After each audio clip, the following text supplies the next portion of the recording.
गुर्वे गौरचन्द्राय राधिकायै तदालये कृष्णाय कृष्णभक्ताय तद्भक्ताय नमो नमः।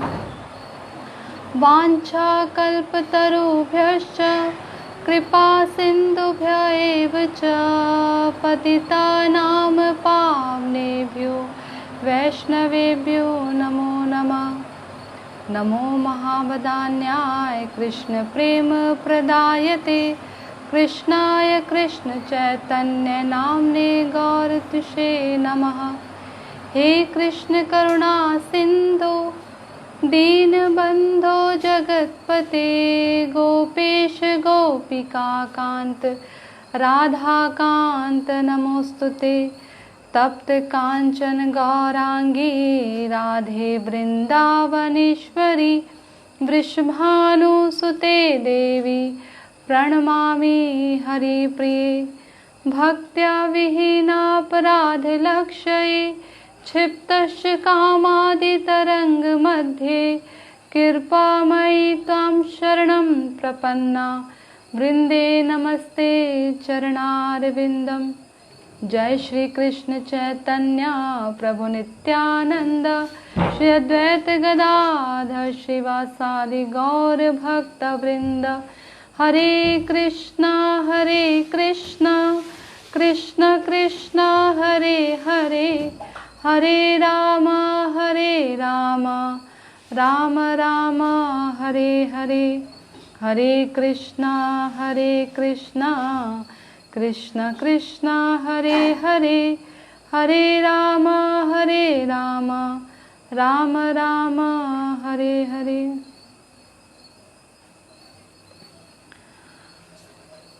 मैं सर्वप्रथम अपने गुरुपाद पद्म ओम विष्णुपाद अष्टोत्तरशत श्रीमद् भक्ति वेदांत माधव गोस्वामी महाराज जी के चरण कमलों में अनंत कोटि दंडवत प्रणाम अर्पण करती हूँ।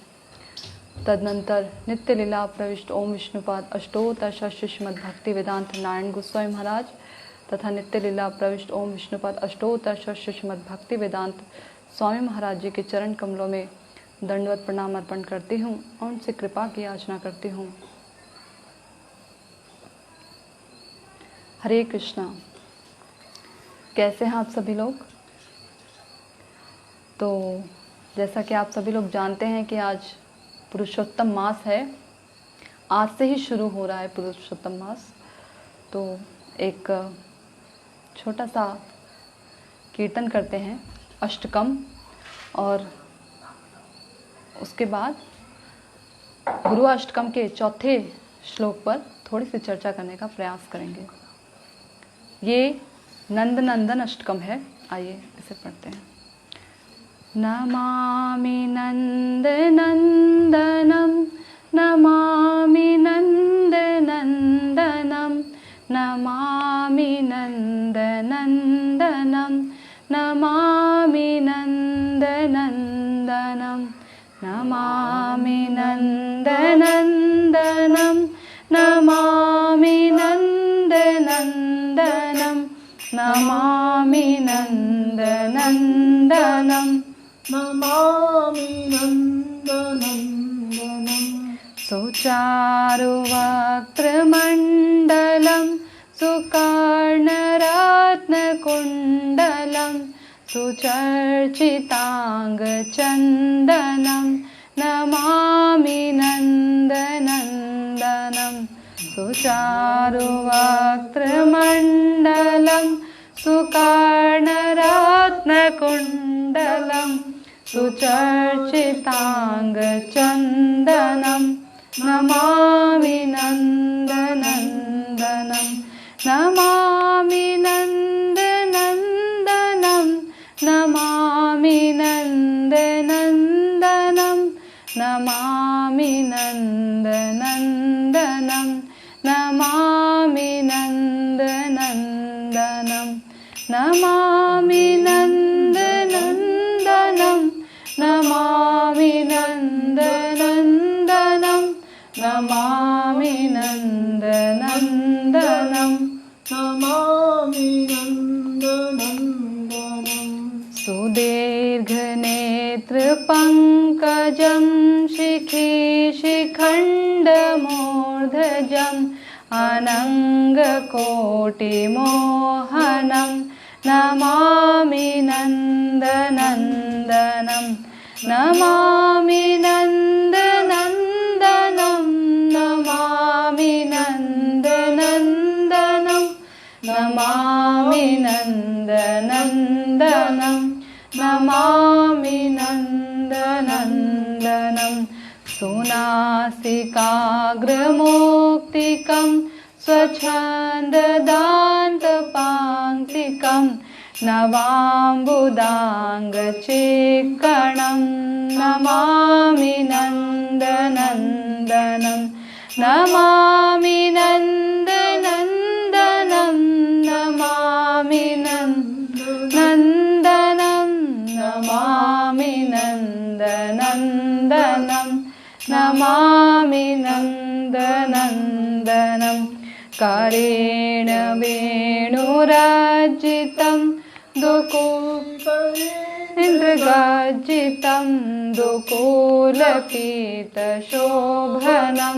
नमामि नन्दनन्दनं नमामि नन्दनन्दनं नमामि नन्दनन्दनं नमामि नन्दनन्दनं नमामि नन्दनन्दनं त्रिभङ्गदेहसुन्दरं नखाद्युतिसुधाकरम् अमूल्यरत्नभूषणं नमामि नन्दनन्दनं नमामि नन्दनन्दनं नमामि नन्दनन्दनं नमामि नन्दनन्दनं नमामि नन्दनन्दनं सुगन्ध अङ्गसौरभ मुरो विराजिकास्तुभं सुरश्रीवत्सलाञ्छनं नमामि नन्दनन्दनं नमामि नन्दनन्दनं नमामि नन्दनन्दनं नमामि नन्दनन्दनं नमामि नन्दनन्दनं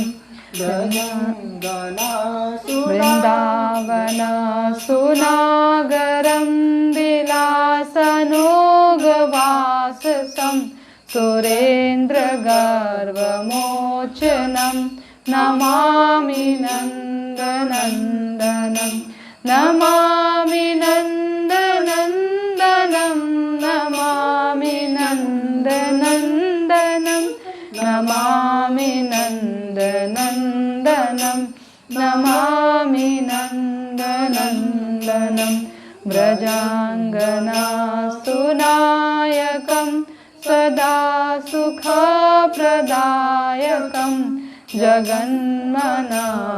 जगन्मनप्रलोभनं नमामि नन्दनन्दनं नमामि नन्दनन्दनं नमामि नन्दनन्दनं नमामि नन्दनन्दनं नमामि नन्दनन्दनं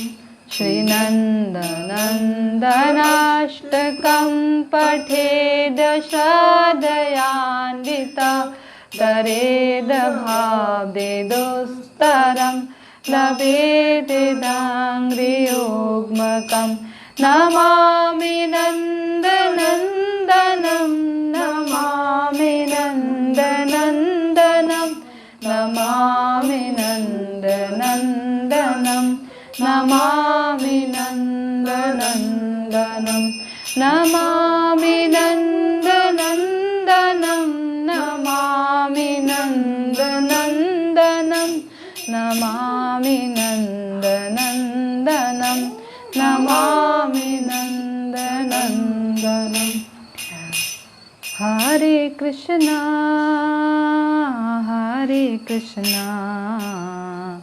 कृष्णा कृष्णा हरे हरे हरे रामा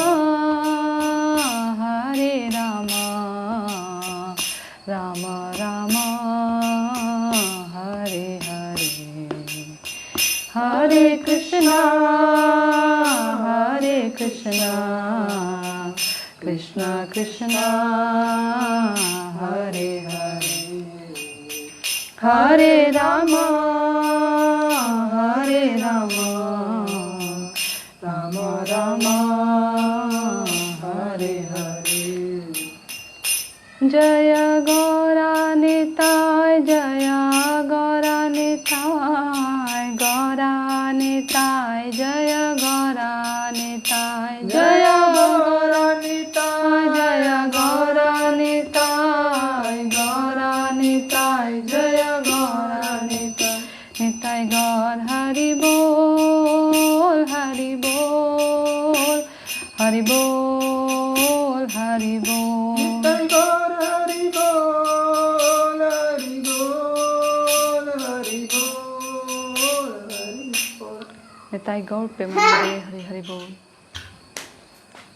हरे कृष्णा। तो कैसे हैं आप सभी लोग? जैसा कि आप सभी लोग जानते ही होंगे कि आज से जो है पुरुषोत्तम मास शुरू हो रहा है। इसी पुरुषोत्तम मास को मल मास या अधिक मास के नाम से भी जाना जाता है। जो ये पुरुषोत्तम मास है, इसका शाब्दिक अर्थ है पुरुषों में उत्तम, यानी कि जो पुरुषों में उत्तम हैं उनका ये महीना है जिसे पुरुषोत्तम मास कहा जाता है। करीब 2.5 साल बाद लगभग लीप ईयर आता है, जिसे मल मास भी कहा जाता है।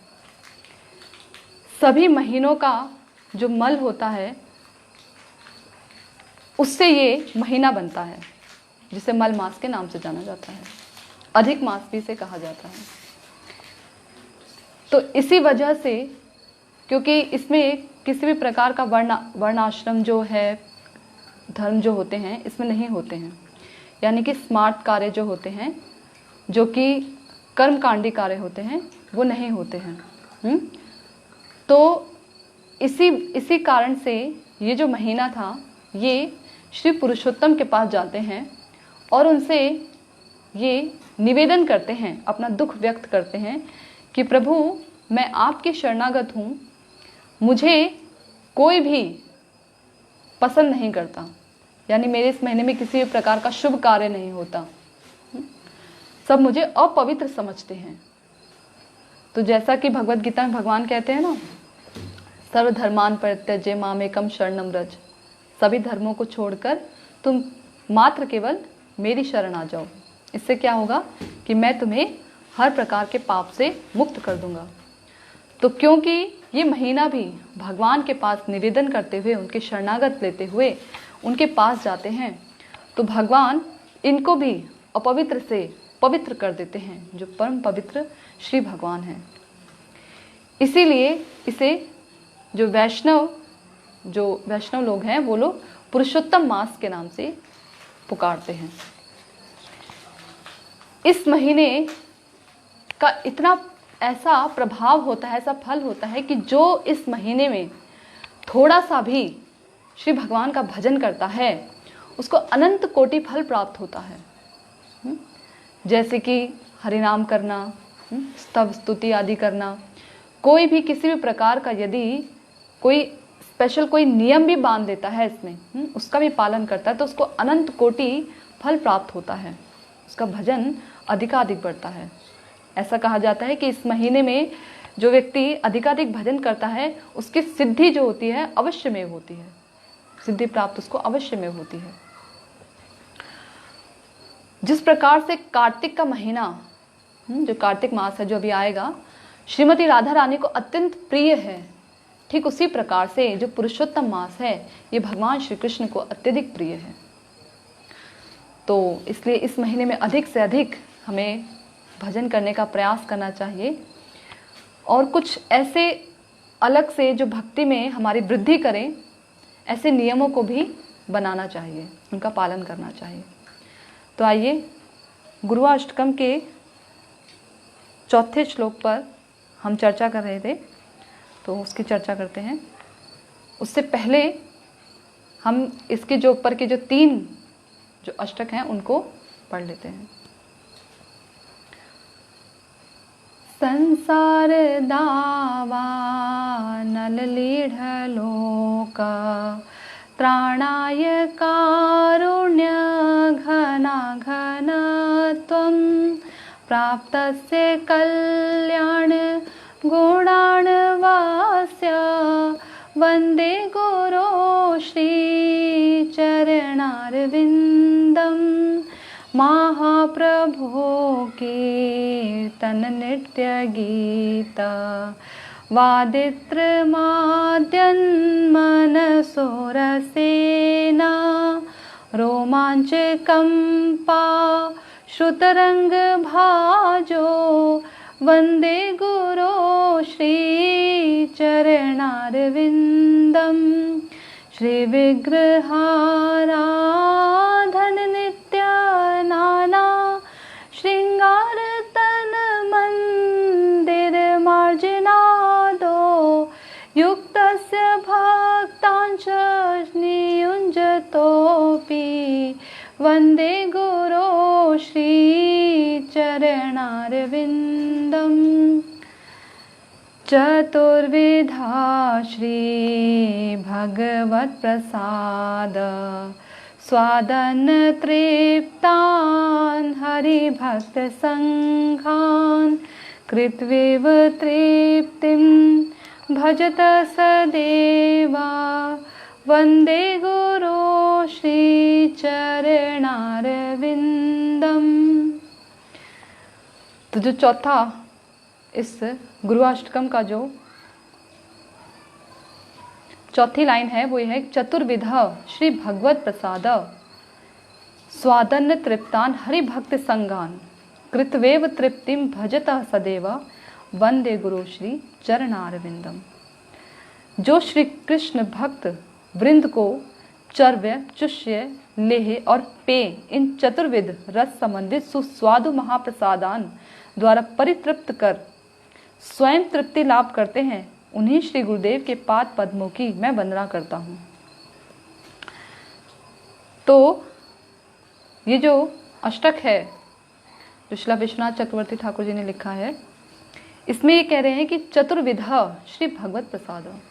इससे पहले का जो ये दो करके ना जो बने हुए हैं छंद, ये एक साथ बने हैं। जैसे कि पहला है संसार दावानल लीढ़ लोक, उसके साथ दूसरा जुड़ा हुआ है महाप्रभु कीर्तन नित्य गीत। फिर तीसरा श्री विग्रहराधन नित्य नाना, और जो चौथा है चतुर्विधा श्री भगवत प्रसाद।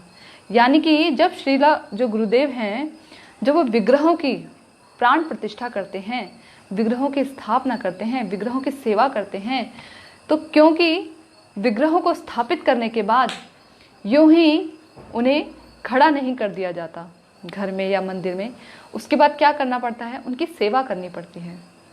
उन्हें भोग अर्पण करना पड़ता है।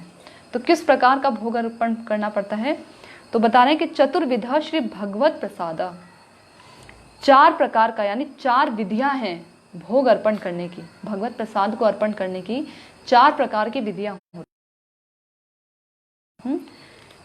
जैसे कि चूस कर ये जो कुछ फल होते हैं या कुछ सामग्री ऐसी होती है जिन्हें हम चूस कर खाते हैं। चबाकर, कुछ ऐसे खाद्य पदार्थ होते हैं जिन्हें चबाकर खाया जाता है। चबाकर, चूस कर, और पीना, कुछ ऐसे द्रव्य पदार्थ भी होते हैं जिन्हें पिया जाता है।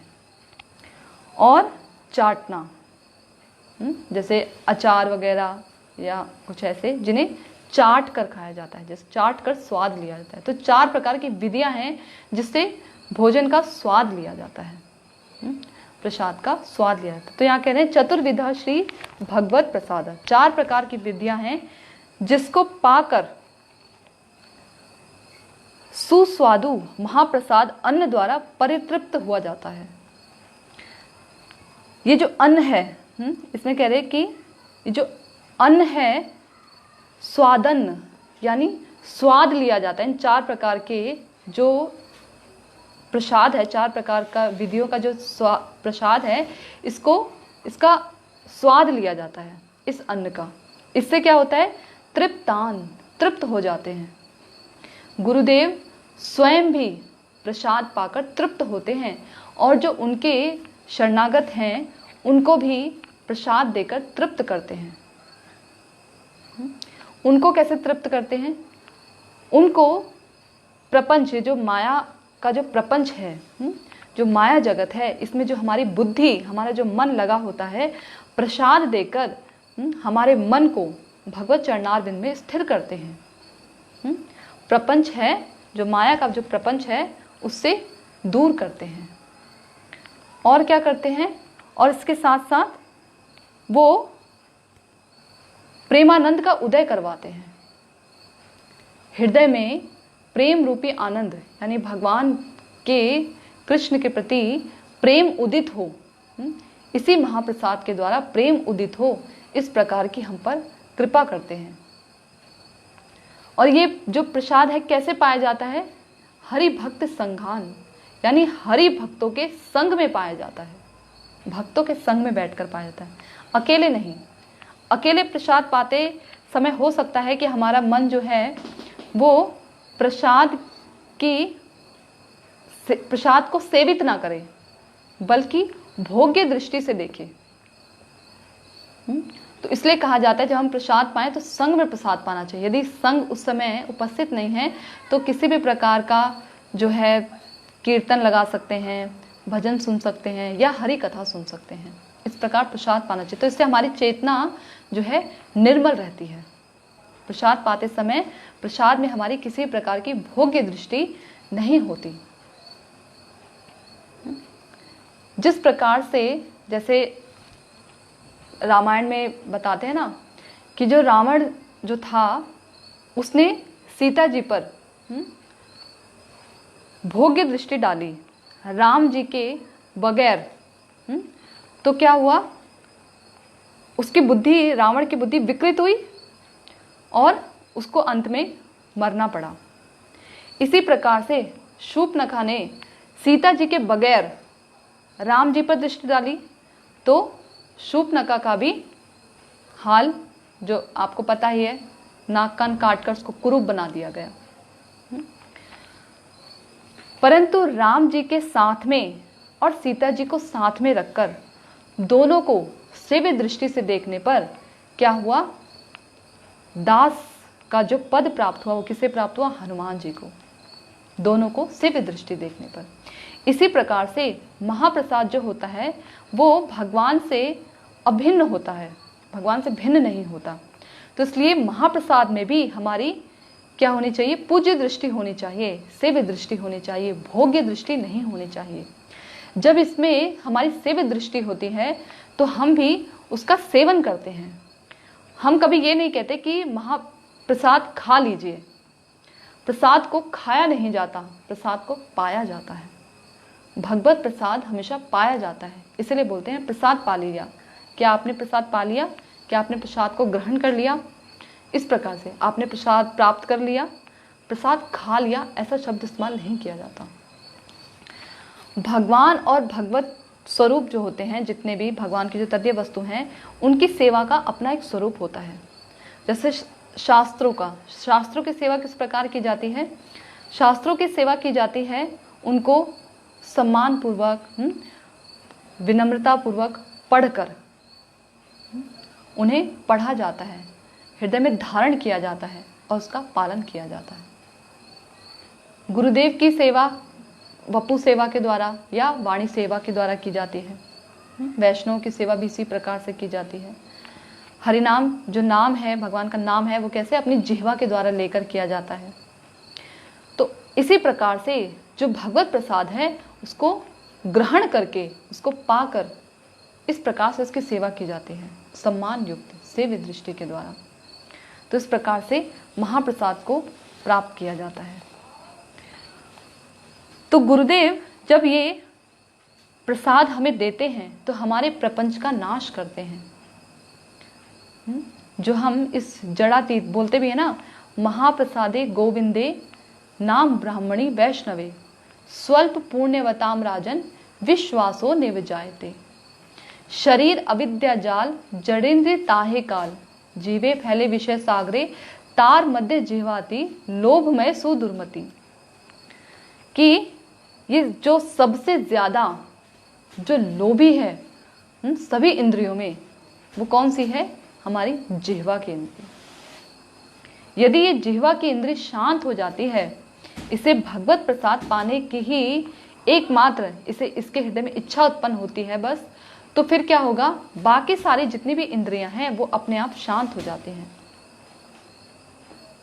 बाकी सारी हम वो उपदेशामृत का पहला श्लोक है ना, वाचो वेगम मनसा वेगम क्रोध जिह्वा वेगम। ये शरीर की इंद्रियों से जुड़ा है। जिह्वा वेग, उदर वेग और उपस्थ वेग। भोजन जैसे ही जिह्वा पर रखा जाता है क्या होता है? उदर में पहुंचता है। जिह्वा वेग, उदर वेग, उदर पे पहुंचता है। उसके बाद उपस्थ वेग। जो भी व्यक्ति देखा जाता है जिह्वा की लालसा से, जिह्वा की लालसा से हमेशा इधर उधर ही भागता रहता है, वो कभी भी ठीक ढंग से ध्यान पूर्वक भजन नहीं कर सकता। शिष्ण और उदर परायण जो होते हैं वो कभी भी कृष्ण भजन नहीं कर सकते। शिष्ण उदर परायण ऐसे व्यक्ति कृष्ण भजन नहीं कर सकते। इसलिए जिह्वा की लालसा पर हमें कंट्रोल होना चाहिए। कई जगह देखा गया है कि बोलते हैं ये तो महाप्रसाद है तो इसे खूब भर पेट पा लेना चाहिए, खूब भर गले तक भर जाए इतना पा लेना चाहिए। ऐसा नहीं है। प्रसाद है तो भी उसको अल्प आहार के रूप में ही स्वीकार करना चाहिए, मात्र केवल उतना ही जितना कि शरीर को आवश्यकता है। अधिक स्वीकार कर लेने पर वो हमारे लिए भोग्य दृष्टि बन जाती है, भोग्य वासना स्वरूप बन जाता है। इसलिए अधिक नहीं पाना चाहिए। तो इस प्रकार से गुरुदेव हमारे प्रपंच को नाश करते हैं और भक्तों को भी तृप्त करते हैं। भक्त कैसे तृप्त होते हैं? उस प्रसाद को पाकर भक्त तृप्त होते हैं। गुरुदेव तृप्त होते हैं उस प्रसाद को भक्तों में बांटकर। क्योंकि गुरुदेव क्या करने आए हैं इस जगत में? गुरुदेव इस जगत में हमारे जैसे जो बद्ध जीवात्माएं हैं, उनको, जो हम भगवान से विमुख हो गए हैं, उनको भगवान की ओर उन्मुख करने आए हैं। ये कार्य गुरुदेव करने आए हैं, वैष्णव जन करने आए हैं। तो जब गुरुदेव ये जानते हैं, क्योंकि कई ऐसे बद्ध जीवात्मा हैं, बहुत सी संख्या में ऐसे बद्ध जीवात्मा हैं जिन्हें अगर आप भगवत भक्ति से जोड़ने का प्रयास करें तो बहुत कम ही सुकृतिवान ऐसे व्यक्ति होंगे जो कि भगवान की हरि कथा द्वारा या हरि कीर्तन के द्वारा आकृष्ट होते हैं। अधिकतर तो लोग ऐसे ही होते हैं जो महाप्रसाद के द्वारा आकृष्ट होते हैं। तो इसलिए गुरुदेव उन्हें प्रसाद देते हैं ताकि उन पर कृपा हो सके। जैसे कि हम एकादशी कीर्तन में भी गाते हैं ना कि क्या लाइन थी वो, एक लाइन थी, गौर प्रिय शाक सेवने जीवन सार्थक मानी। यानी गौर को जो शाक पसंद होता है, ऐसा प्रसाद स्वीकार करने पर क्या होता है, जो भक्त होते हैं वो अपने जीवन को सार्थक मानते हैं। मात्र केवल प्रसाद स्वीकार करने पर जीवन सार्थक मानी। इसी प्रकार से यदि हम भी भगवत प्रसाद को केवल और केवल भगवत प्रसाद पाते हैं। देखिए, इस जीवा के दो कार्य हैं। पहला कार्य इससे भगवान का नाम लेना और दूसरा कार्य इससे भगवत प्रसाद को प्राप्त करना। ये दो कार्य हैं। यदि ये दो कार्य हम ठीक ढंग से करते हैं तो हमारा मन जो है अति शीघ्र भगवान के चरण कमलों में स्थिर हो जाता है, बहुत जल्दी स्थिर हो जाता है। भजन करने के लिए मन को स्थिर करना अत्यंत आवश्यक है। यदि भोजन भी 3 प्रकार का होता है ना, सतोगुणी, रजोगुणी और तमोगुणी। यदि हम रजोगुणी और तमोगुणी भोजन करेंगे तो हमारा मन कभी भी स्थिर नहीं हो सकता। रजोगुणी मन में हमेशा कामनाएं और वासनाएं उभरती रहती हैं, एक के बाद एक इच्छा, एक के बाद एक इच्छा उभरती रहती है। तो ये रजोगुणी मन, ये रजोगुणी जो भोजन है, अधिक जैसे तेल युक्त वाला या अधिक मिर्च मसाले वाला जो भोजन होता है, इसे खाने से हमारे अंदर रजोगुण की प्रवृत्ति बढ़ती है। क्योंकि भोजन के द्वारा ही, भोजन ही है जो हमारे, जब रस जाता है अंदर भोजन का, तो ये भोजन हमारे अंदर जो है रक्त आदि ये सब बनाता है, इसके द्वारा ही बनता है। इसीलिए जो हमारे अंदर जो है ये वासनाएं, ये इच्छाएं और अधिक प्रबल होती हैं। कहा भी जाता है जैसा खाएंगे अन्न वैसा होगा मन। तो तमोगुणी भोजन करेंगे तो हमारे अंदर तामस यानी आलस्य वगैरह, निद्रा, ये सब अधिक आता है। अधिक भोजन करने से देख लीजिएगा, जो व्यक्ति अधिक भोजन करते हैं ना, उनको बहुत आलस बहुत आता है। उनका शरीर हमेशा भारी भारी रहता है, आलस्य में रहते हैं, निद्रा में रहते हैं, भजन करने की इच्छा नहीं होती। जिस समय अधिक भोजन कर लिया जाए उस समय भजन करने की इच्छा नहीं रहेगी, नींद आती रहेगी, भजन करने का मन ही नहीं करता, माला करने का मन ही नहीं करता। तो इसलिए भोजन अल्प आहार में लेना चाहिए। महाप्रसाद है तो भी उसे उतना ही लेना चाहिए जितना कि हमारे शरीर को आवश्यकता होती है। यथा योग्य भोग नाही तथा रोग। यथा योग्य अगर हम भोग स्वीकार करते हैं तो किसी भी प्रकार का रोग उत्पन्न नहीं होता, शारीरिक रूप से भी नहीं और मानसिक रूप से भी नहीं। अगर अधिक भोजन करेंगे तो मानसिक रूप से तो रोग उत्पन्न होगा ही, मन तो हमारा भजन में लगेगा ही नहीं, साथ ही साथ जो है शारीरिक रोग भी उत्पन्न होंगे। ऐसा कई लोग कहते हैं कि अधिक भोजन करने से जो है हम स्वस्थ रहेंगे, ऐसा नहीं है। डॉक्टर्स भी बोलते हैं कि भोजन थोड़ा ग्रहण करना चाहिए, थोड़ा सा ग्रहण करना चाहिए, जिससे कि हमारा शरीर जो है स्वस्थ बना रहे। तो जो लोग भोजन के प्रति अत्यधिक सतर्क नहीं रहते हैं वो कभी भी परमार्थ जगत में अपना पैर नहीं टिका सकते। परमार्थ का जो रास्ता है उसमें अपने पैरों को टिका कर नहीं रख सकते, फिसल जाएंगे, गिर जाएंगे, जिनका भोजन सही नहीं है। ऐसा भी कहा जाता है कि 90% भजन हमारा भोजन पे निर्भर करता है। जैसा हमारा भोजन होगा, भोजन प्राप्त करने की जैसी हमारी प्रवृत्ति होगी, उसी प्रकार का हमारा मन बनता चला जाता है।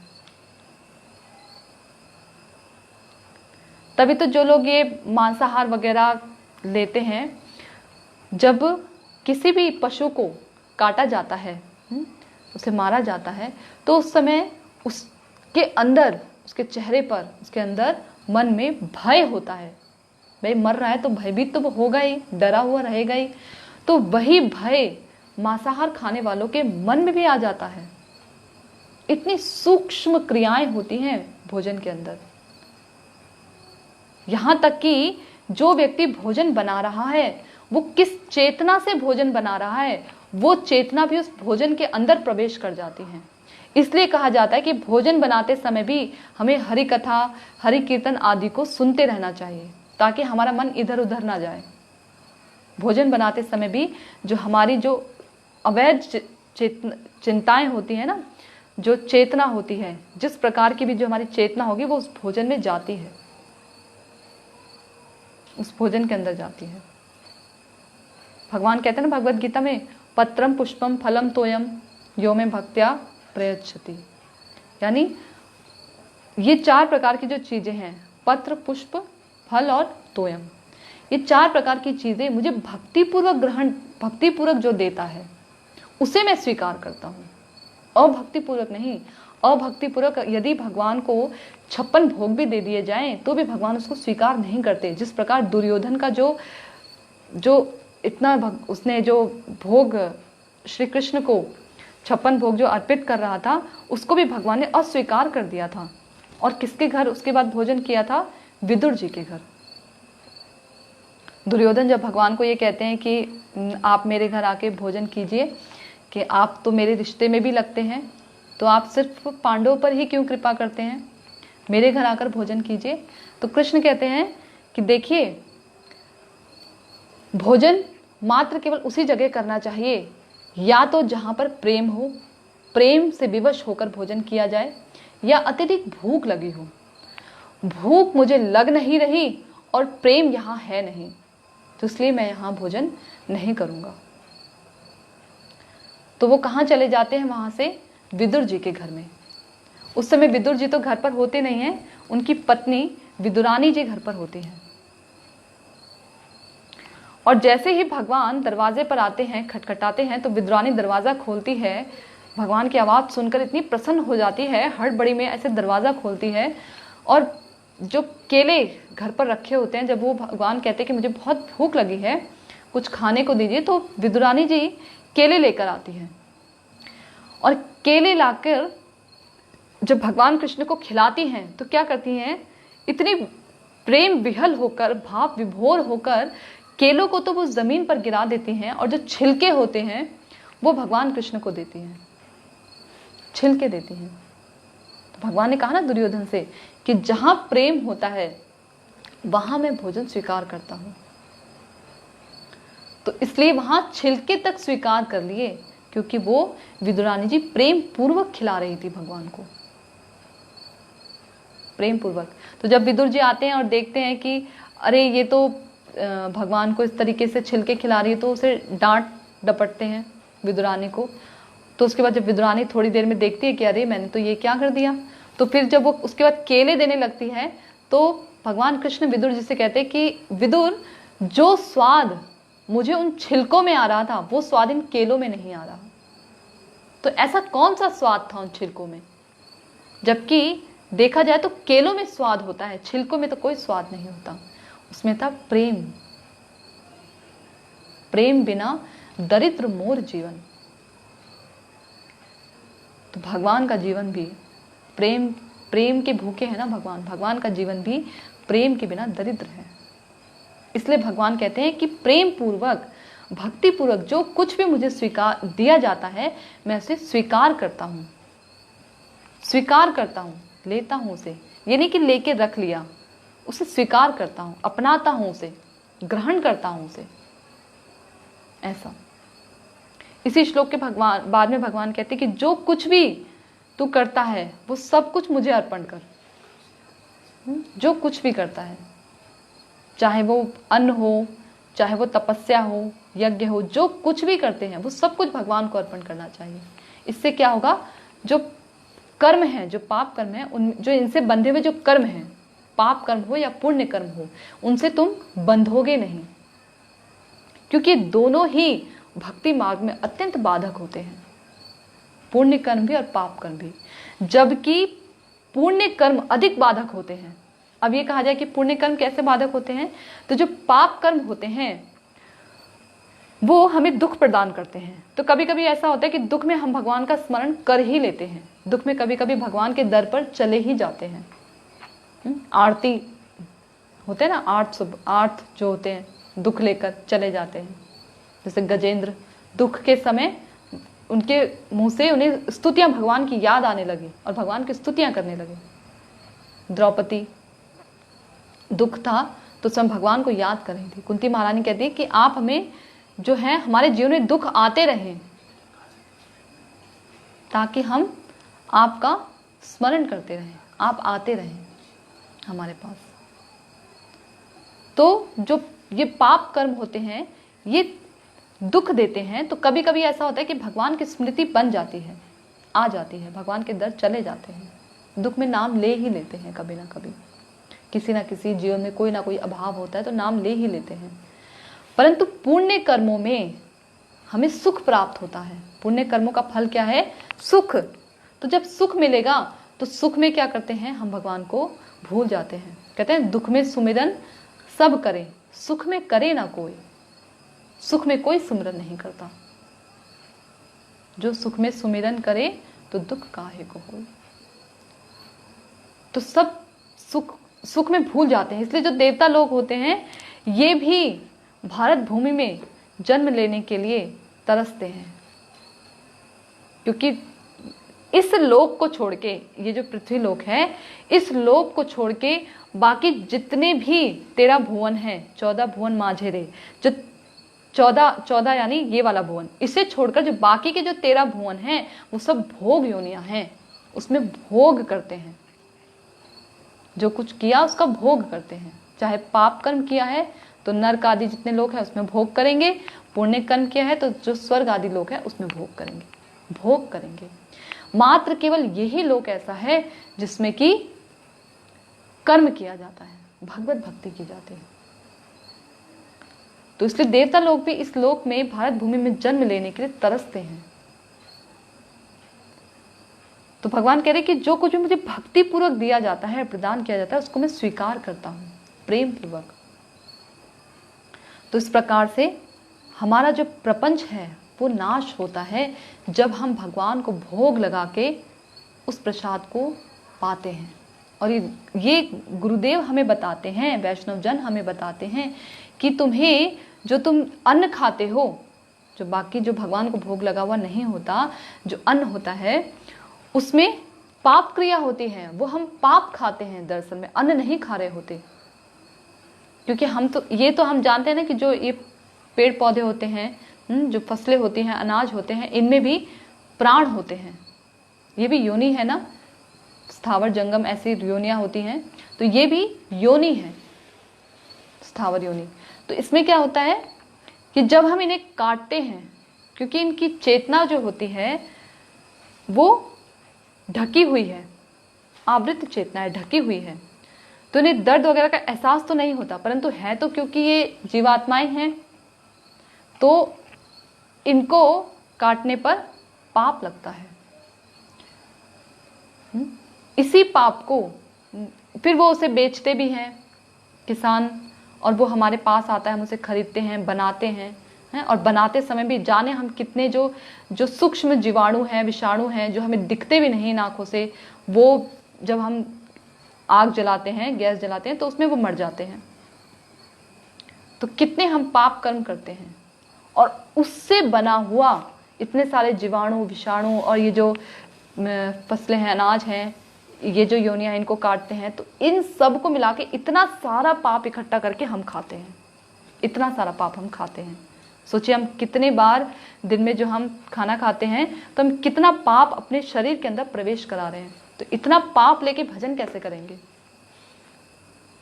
क्योंकि भगवत गीता में भगवान एक जगह कहते हैं कि जो पाप मुक्त है, जो जीवात्मा पाप मुक्त है, मात्र केवल वो ही मेरा दृढ़ता पूर्वक भजन कर सकता है। तो ये मन दृढ़ कैसे होगा जब इतना पाप हम रोज अपने शरीर के अंदर डालेंगे, और इसी से मन बनना है। तो इसीलिए जब ये जो भोजन हम बनाते हैं, जब इसे हम शुद्ध चेतना के साथ बनाते हैं और इसे शुद्ध चेतना के साथ भगवान को भोग लगाते हैं, तब भगवान इसमें से जितना भी प्रकार का जो पाप है इस पर कृपा करके, अभी बताया था ना, जैसे भगवान ने उस अधिक मास पर, मल मास पर कृपा करके उसको पवित्र कर दिया था, उसको इतना पवित्र कर दिया कि वैष्णव द्वारा पूजित होने लगा ये महीना। इसी प्रकार से भगवान उस अन्न को भी इतना पवित्र कर देते हैं अपनी कृपा दृष्टि के द्वारा, इतना पवित्र कर देते हैं, अपना अधरामृत मिलाकर, अपनी कृपा दृष्टि मिलाकर उसको इतना पवित्र कर देते हैं। तुलसी दल जो डला होता है उसके द्वारा इतना पवित्र हो जाता है कि ये उसके बाद प्रसाद बन जाता है। और जब इसी प्रसाद को वैष्णव जन या गुरुजन इसे पाते हैं तो ये महाप्रसाद बन जाता है, जो कि हमारे हृदय से समस्त प्रकार की जो भौतिक कामनाएं हैं, भौतिक वासनाएं हैं, उनको दूर करते हैं। तो इस प्रकार से गुरुदेव तृप्त होते हैं हमें प्रसाद देके। ऐसे ही गुरु का जो है, उनके चरण कमलों की हम वंदना करते हैं, ऐसे ही गुरुदेव की। एक कथा और है जिसमें कि भगवान ने प्रेम पूर्वक स्वीकार किया था शबरी जी का। शबरी जी के बेर जो शबरी जी चुन चुन कर लाती हैं, जब शबरी जी उस समय यूँ समझ लीजिए बचपना ही था, 13-14 साल की उम्र थी शबरी जी की। उस समय शबरी जी को बोला था उनके गुरुजी ने कि तुम्हें भगवान राम दर्शन देने ज़रूर आएंगे। अपने गुरुदेव के वचनों पर विश्वास करते हुए शबरी आजीवन इंतजार करती रही और बूढ़ी हो गई थी, तब भगवान आए थे। एक बार भी शंका नहीं की उस समय शबरी ने, ये नहीं सोचा कि चलो छोड़ो। इसलिए भक्ति में उत्साह के साथ साथ धैर्य होना बहुत आवश्यक है। उत्साहित तो हम शुरू शुरू में जब भक्ति करते हैं तो बहुत उत्साहित होते हैं। नए जैसे विद्यार्थी जो है, स्टूडेंट जो होता है, जब नई नई क्लास में जाता है ना तो बहुत उत्साहित होता है, अपनी नई जो बुक्स हैं उनको देखता है, उलटता पलटता है, उनको पढ़ता है, लगा रहता है, बैठे रहता है घंटे पढ़ाई करने। और जब कुछ दिन निकल जाते हैं तो उसके बाद उसका उत्साह ठंडा हो जाता है। ठीक इसी प्रकार से जब भक्ति में शुरू में जुड़ते हैं तो बहुत उत्साहित होते हैं, बहुत माला भी करेंगे, इधर उधर भागेंगे, कभी धाम जाएंगे, बहुत सेवा भी करते हैं, सब कुछ करते हैं, सबको प्रणाम भी करते हैं, पूज्य दृष्टि से देखते हैं, सब कुछ करते हैं। परंतु जैसे जैसे भक्ति करते हैं, दिन निकलते चले जाते हैं, ये उत्साह ठंडा पड़ जाता है। इसीलिए बोला जाता है कि भगवत भक्तों का संग अत्यंत आवश्यक है, क्योंकि यही भगवत भक्त हमें उत्साह प्रदान करते हैं भक्ति में। और धैर्यता के साथ भजन करना आवश्यक है, जैसे शबरी जी ने किया।